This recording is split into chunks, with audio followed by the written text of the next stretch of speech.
Compton,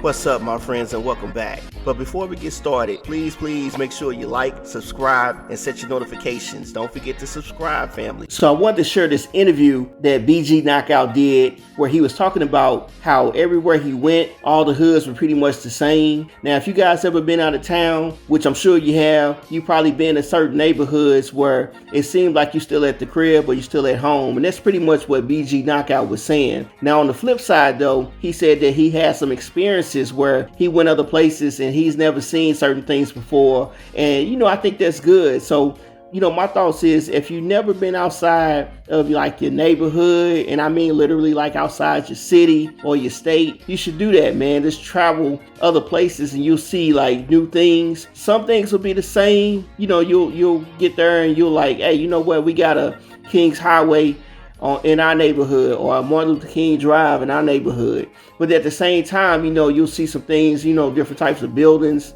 maybe different types of, people, the way they dress, the way they look, the way they talk. And he had a chance to travel internationally too. So make sure you check out this interview. And before you go, at the end, I want you to make sure you guys drop a comment and let me know if you travel to other neighborhoods and seen some of the same things that kind of go down in your neighborhood. But anyway, here we go, people. Check it out. BG Knockout.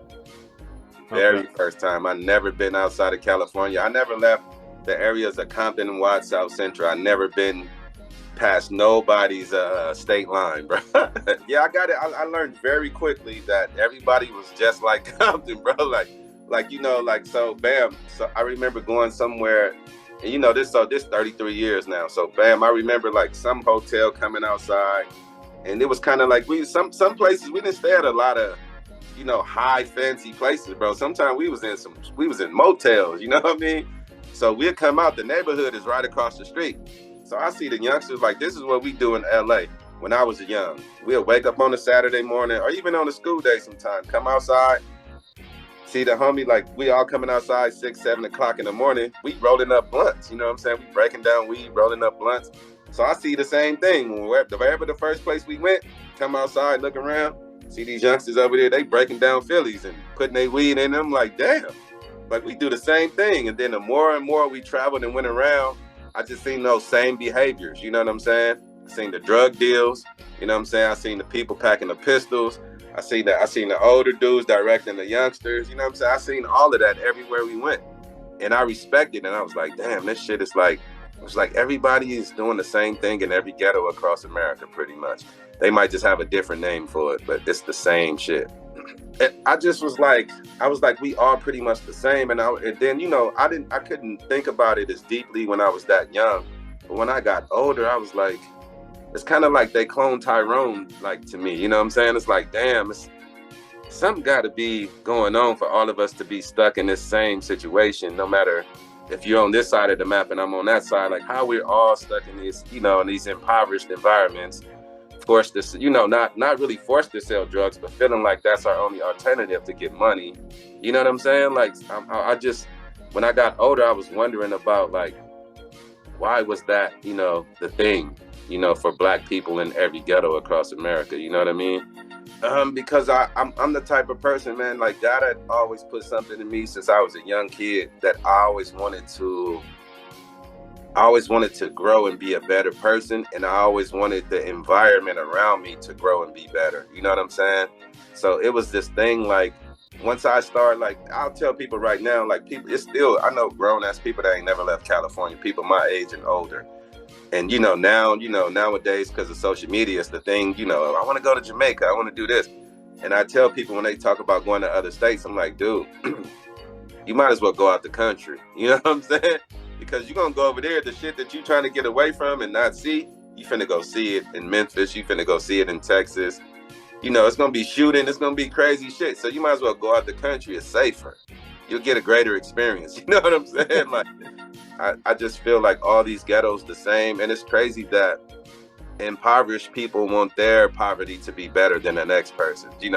Their impoverished mentality. Like, my ghetto, my trashy ass hood is harder than your trashy ass hood. Like, foolish thing that, you know, that we sit up here and represent, but I like traveling out the country. I just get more peace, you know, when it comes to that for me. Look over my shoulder, I don't hear gunshots, I don't hear cars screeching out. You know what I'm saying? Just I don't smell weed smoke in the air, like, unless I'm in Amsterdam or some shit. But you know, every place that I've gone, I've liked and enjoyed, bro, because it was always a new experience. Japan, Germany, and then, you know, Saudi Arabia. I'm Muslim, so of course I love it there. But those places are at the top. It would be Japan, Germany, and even the Netherlands. I love the Netherlands, bro. Like, I love the homey feel of it. You know what I'm saying? And you know what's crazy? It's like all the things that we're into is there. They just do it in a cleaner way. You know what I'm saying? But that's what impressed me about Japan the most. Like, I first went in 2011, and I was looking for things to complain about. Just, you know what I mean? It was my first time out the country, so I'm paying attention to everything. The first thing I noticed, I didn't see like, you know how people stick gum under a table, or right, you know, like you open a cigarette pack and throw the outer layer. I didn't see none of that nowhere on no street I ever walked on.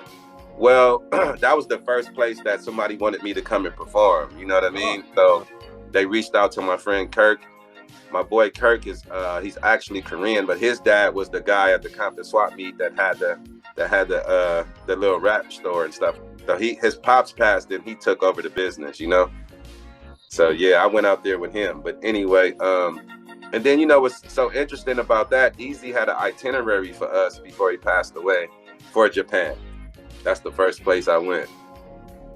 So shout out to BG Knockout. As you heard in the interview here, he had a chance to visit other places around the nation, other cities. And like he said, everywhere he went, it was pretty much the same thing, kind of like that. But also he mentioned that he had a chance to see new things and new experiences that he otherwise wouldn't have had. For those that don't know, in his personal life, he was locked up for a little bit, but while he was locked up, he became a Muslim and he educated himself. So that way, by the time he got out, he had some opportunities in the music game still, and had a chance to do some shows outside of Compton and Watt. And like he said, he enjoyed every place he went. One of his best places was Japan, and that's surprising. You know, but when you get a chance to get other places like that and you see new things, it just surprises you how people live and how things look. And it also surprises you how things are somewhat the same. So what I want you to do, people, is make sure you leave a comment if you made it this far and let me know what cities you like the best or what places you've been to outside of the country and what do you think about them. And don't forget, before you go, make sure you hit that like, subscribe. Peace, family.